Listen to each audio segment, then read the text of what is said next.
know. Maybe I grew up a little bit sheltered. I think I was one of those kids that played by myself. I had a big imagination. I grew up in Kentucky. I was around horses. I always wanted to be like a cowgirl, right?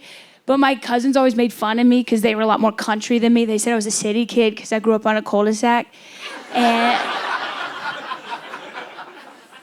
I will say, though, we had different childhoods. Okay, the biggest difference between a country kid and a city kid is the country kids, they grow up with farm animals, right? And they're a lot more exposed to the circle of life. Like, city kids were a lot more sheltered. Like, when we have a pet, we put we'll put a little sweater on them. Oh, isn't that cute? Oh.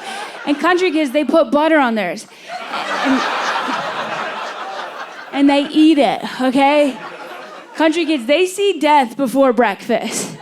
And then they have that death for breakfast. I remember even recently, I went to my cousin's farm that she's raising her 3 kids on, and I was talking to Knox. That's her oldest kid. He's 6.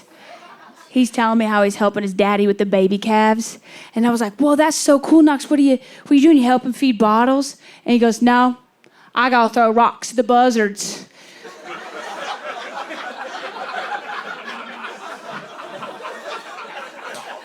Because when the calves are born, the buzzards like to circle around up top, and then they dive down and they peck the calves' eyeballs till they can't see no more, and then they can't nurse, and then after a few days they starve to death. Then the buzzards get to eat them for supper, so I got the rocks to the buzzards because Daddy says the government won't let us shoot the bastards.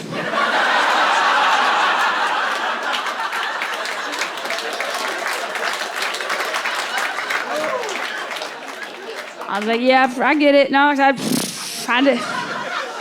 I did the same thing, man. When I was your age, I had to feed my gerbil, so.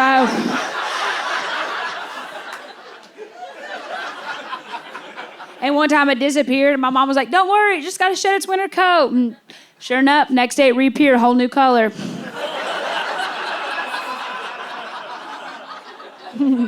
I had this like little brown boy gerbil. Next day, white girl rabbit. What's up? I'm telling you, these country people, they are so much more at ease with death. I even remember when I was 6 years old, my parents took me to the Kentucky State Horse Park for my birthday because I was obsessed with horses. You got to go. It's in Lexington, Kentucky. There's horses you can pet. There's horses you're not allowed to pet, but you can look them in the eyes and cry. It's Disneyland for middle children. I'm so excited. I'm 6. My birthday party, right? I'm standing outside the front of the park, and I'm looking at a statue of a famous racehorse named Man O' War. When all of a sudden this hillbilly fairy shows up out of a tobacco cloud. He looks like Tinker Bill. And he leans over and he goes, "Oh, Man O' War down there." And I was like, "Whoa." What? And he goes, "Oh, Man O' War down there." And I was like, "Oh, I'm sorry, I have a boyfriend." And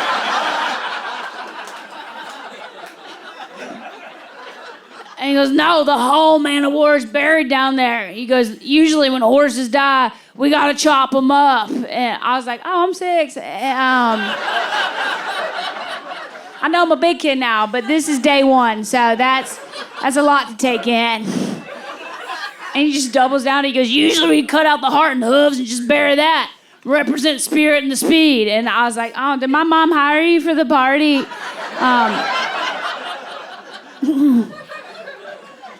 I go, "What do you do with the unicorn?" He goes, "What?" I was like, "Well, the magic part." And he goes, "Oh, I'm sorry, I have a girlfriend." And the thing my country family is most proud about me for is not selling out theaters.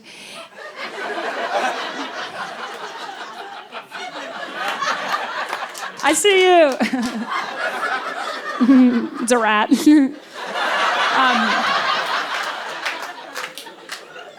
My demo. Don't get the ceiling in this shot.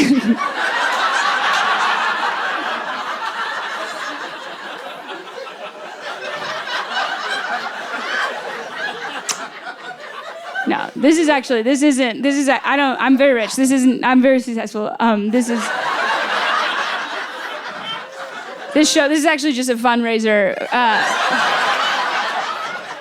so that this 2,000-seat theater can finish their roof.